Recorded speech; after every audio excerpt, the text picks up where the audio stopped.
everyone, welcome back to Reasons for Roots. My name is Lauren. I'm a homeschool mom to 4 kiddos. 3 are currently in our homeschool, 1 has graduated and moved off to college. But today I'm going to be showing you my 2nd grade curriculum picks for my 7-year-old. He does have autism, he has ADHD, and he has some developmental delays. So this is a special needs centered video, and I will show you what I chose for him for 2nd grade and how we make it work for him. So you'll see beside me, this is his memory statement board. So we are doing sequence 1 with Gentle and Classical. So if you're not familiar with Gentle and Classical, they are a wonderful Charlotte Mason inspired classical model. And so we use them for primer, and we absolutely loved that program for him. So we have moved to sequence 1, and so this is his memory chart. We will go through his memory cards that come with the sequence 1 bundle. We go through those just about every day, and he does really well with the memory work portion. Sequence 1 is designed, I think, for 1st grade, but it can be used up through older grades as well. I would put him around kindergarten-ish, probably, like behavioral wise, with his handwriting, but other things, you know, he's on track with. There's just some things that he is a little bit behind in, and that we are working on, and he's making great improvements, and I'm really proud of him. So sequence 1 is a course that has geography, history, Bible. Let's see, it has all your memory work, and it has some daily pages. I'll just show you some daily pages that they'll do, like daily morning work. There's copy work, and so there's a book list that goes with sequence 1. Here's just a few of the sequence 1 books. 50 Famous Stories Retold, Fables, and Tree in the Trail. And then there's also a history reader every week that goes with these.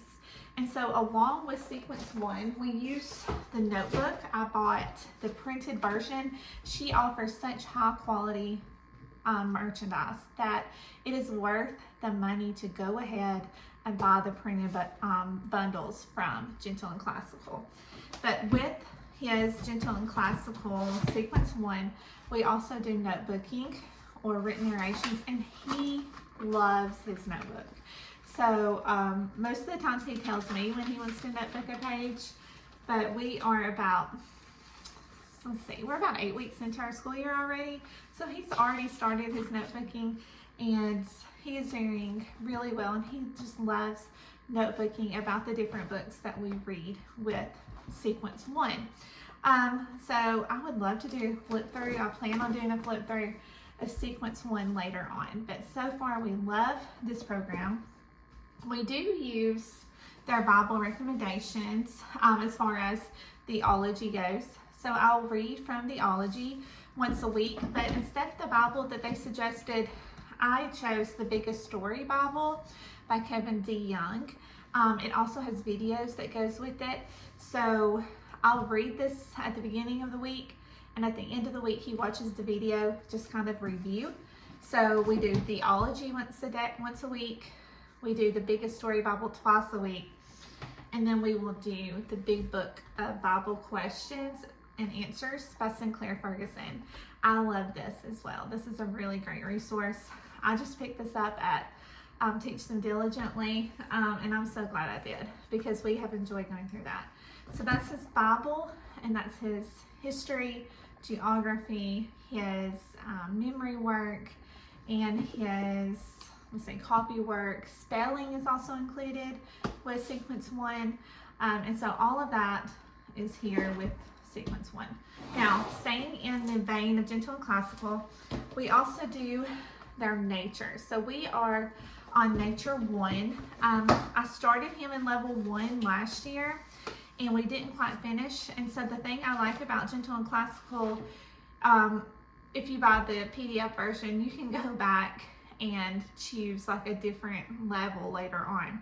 So we started with level 1. I've moved him up to level 2 now, and so we do nature through them as well, and that's his science. So we do gentle and classicals, nature for his science. For math, he is almost finished with rod and staff math 2. So math is his strong subject. He loves math. He is, I would say, this is book 3 out of 4 of rod and staff math 2. And so he's almost done with book 3. So we have book 4 to go through. And I think after we finish this, I think we're going to slow it down and just do some review for a while before we jump into book 3. Just because I'm not sure he's mature enough to handle book 3 yet. So we're going to evaluate when we get there, but he's plugging along with rod and staff math, and I do recommend rod and staff math, especially to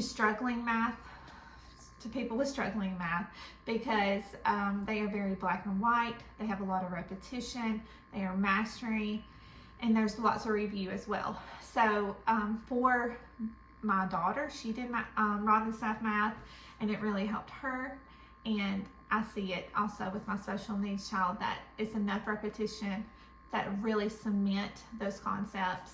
And so we love rod and staff math. So that's book 2 he's on. We also started him in first language lessons, level 1. So this is pretty easy for him, to be honest. He already knows a lot of what we're going through in level 1, but I just wanted to make sure we had a solid foundation before we started book 2. So we started him in level 1, and he is about 20 lessons in, and he really likes this. It is a Charlotte Mason approach to language arts. And so with this, I also bought the CDs that go with them. We love Jim Wise and all the Well-Trained Mind CDs, and so he loves listening to this. And so that's his language arts, as well as I throw in some phonics too from just the core skills books. These are relatively cheap little books, and we do these just a few times a week. He had been doing rod and staff level 1 phonics and reading, and I would say he did very well until we got about halfway through, and then it started getting too fast for him. So we have paused rod and staff phonics and reading just because I feel like it is advanced, and we just need to work on some skills before we jump back into that. So I have the core skills phonics 2 that we do just periodically. This isn't something we do every day, but what I do have him going through just to cement like the fundamentals of building words and blending, because with children with autism, that is hard for them to blend words. And we have been working on blending words for years, because I started early because I just wanted him to be comfortable with it. And he has finally gotten it, and he can blend words pretty well. Small words, CBC words, I'm talking like easy words. And but that's a huge accomplishment for him and for us. We have worked really hard to get him there because I wanted him not to just learn from sight words, which his sight words are included with sequence 1. I wanted him to be able to blend words. And so that's something we have focused on through patience on my part. It really has taken patience just to let him be himself and to let him learn at his own, at his own pace. So with that being said, I have kind of pulled back just to make sure we're not getting ahead of ourselves, and just to take our time and make sure he has a firm foundation. So with that being said, we are going through level 2 of delightful reading, words I can build. Now I had him start this a while back, but he wasn't quite ready for it. So I just shelved it, put it up, and now I pulled it out again, and it is wonderful. It has done so much for his confidence. in reading. He has he doesn't complain when I ask him to sit down and read, which was getting to be a problem with Ron and staff. He didn't enjoy that because it was hard.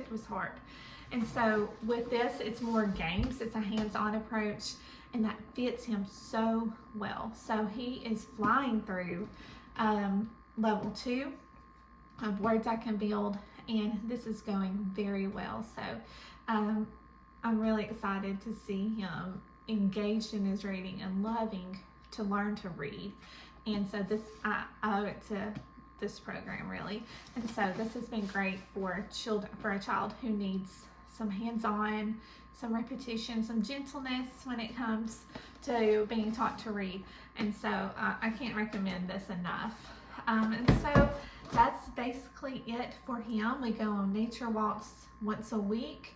We do, of course, we do his nature study, but we do our nature walks once a week. We do handicrafts. And we also are involved in a co-op that I have started. So this will be our 2nd year doing that co-op, and he loves his co-op time. And so he will also be a part of that and getting to learn. I think we're doing like a vet unit for his age group at co-op. So he's going to be a part of that as well. So I do want to encourage you, if you have a child with special needs, I know it can be taxing. I know it can be exhausting. I know it feels like your child may never grasp the concept, but I just want to encourage you that you are doing what's best for your child. That I can't imagine my son being in a public school system. It would totally fail him. The public school system would fail him, especially in my area.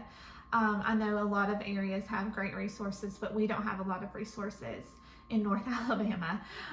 So I am so thankful for the opportunity to get to homeschool him, because I have saw and I have witnessed and I can testify that homeschooling for special needs is critical, because you get the one-on-one time, you get to tailor to the student, you get to teach their strengths and encourage their weaknesses, and you get to treat them like they are a child made in the image of God, and you get to pour into that child as a person, not just as another number or as someone who is defected. They are a whole person, and they have purpose and they have meaning. And so I feel like a home education just values them as a person made in the image of God. So I want to encourage you to push through, pray through, and be encouraged that you are doing the best thing for your child. And so this is what we have for our 2nd grader, and he is doing very well. Like I said, we're about 8 weeks in, and he's doing great. So that's what we have today. Let me know what you're using, or if you have a child with special needs, and how I could pray for you. I would love to pray for you and your child in your upcoming school year.